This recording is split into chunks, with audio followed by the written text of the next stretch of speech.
Now for a footer on an online store, it's similar but different. So again, you could have an about section that had sort of some information about what you actually do. But the critical thing again is going to be like where you deliver to. Now this isn't just important for Google, but it's like really important for people, because the worst thing is if you go to like an online store and then you have to search forever to try and find out, well, where do you actually deliver to? Do you even deliver to my country? Is there even any point on being on this website? And Google also wants to know that information, because if you deliver to the location that that person is in, then they're obviously going to be more likely to show people your website. So, and you really don't want people to come to your website if you can't deliver to them. It's better that they never go to your website at all, because if they go to the site and then if they click away really quickly, then that's not great either. So this can really help your SEO, because you're actually putting in sort of like the country there. So United States of America, Canada. I mean, depending on what keywords people search with, you might put US or something like that in there as well. So this is really important for your rankings, to be able to rank for your country, and also really important for people so that they know whether there's even any point being on your website. Then in the second widget or somewhere in the footer, it would be ideal to have links to your major product categories. So hair care, skincare, makeup, or whatever your main product categories are. And in fact, you might have a whole list of them. You might have enough of those to kind of fill up this whole space here. In fact, sometimes you might have so much that you might even have 2 widgets that are just full of the categories of your products. So you can just need to mix and match these all around so that it kind of, is nicely evenly spaced. Then the other pages again that you might have on an online store, you might have a link to the home page. Not so critical that is on a keyword, but it could be on a keyword if there's something that is particularly useful. So it might be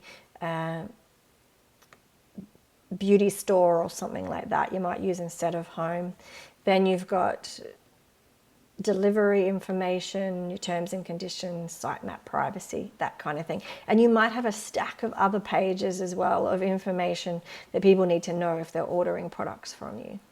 I wanted to show you that on this website, because we can see that on, say this is a online store, they do natural products.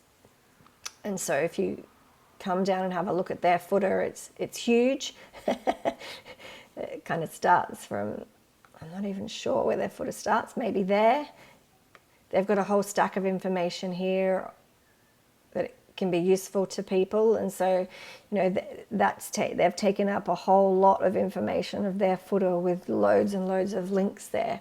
Now what they don't have in their footer, which is interesting, is like links to the categories, the shop categories on their website, which I would definitely recommend. So they maybe could have put those over there, but instead it looks like they are trying to rank for these various store locations, and so maybe they think that is more important for their website.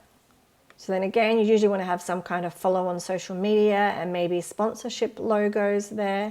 So again, if I go and show you on my website in the footer here, so I have my social media icons there, and then people can also connect on YouTube.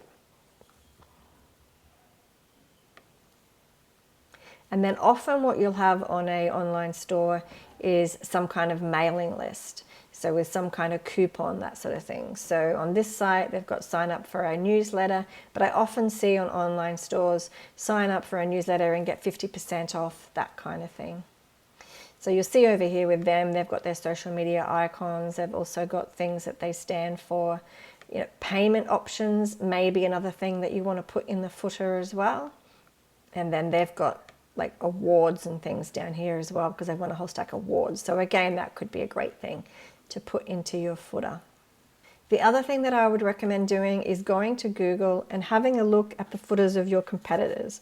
So just say you're a natural health online store, do a search in Google, and we want to go and then have a look at all of your competitors and see what have they got in their footers, and is there something that I could put in there that would actually be helpful to people. So if we go down to the footer of this website, we see that they've got their useful links. They've also got contact information. They've got a PO box that they've put in there. They've got information on why choose us. It looks like they've got their manufacturers there, and they've got like they've got popular categories there. Then, and I haven't checked any of these beforehand, but again, you might have account information that you need to have there.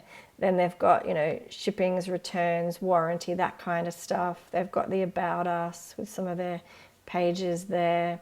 Gift cards, if you have that, social payments.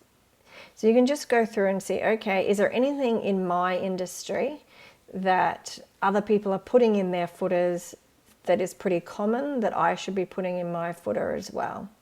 So I recommend that you don't put these things in your website footer, so links to blog posts, because then that creates internal links to the posts that are not really important. Your blog posts are rarely the most important pages on your website. Yes, they can bring you traffic, unless it is for some reason a very specially important blog post, then you could put a link to that there.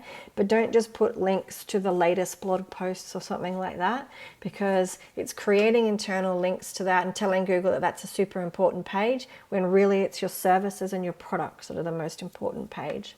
Also, I wouldn't put testimonials in the footer because they tend to take up too much space that is actually needed for these critical other things.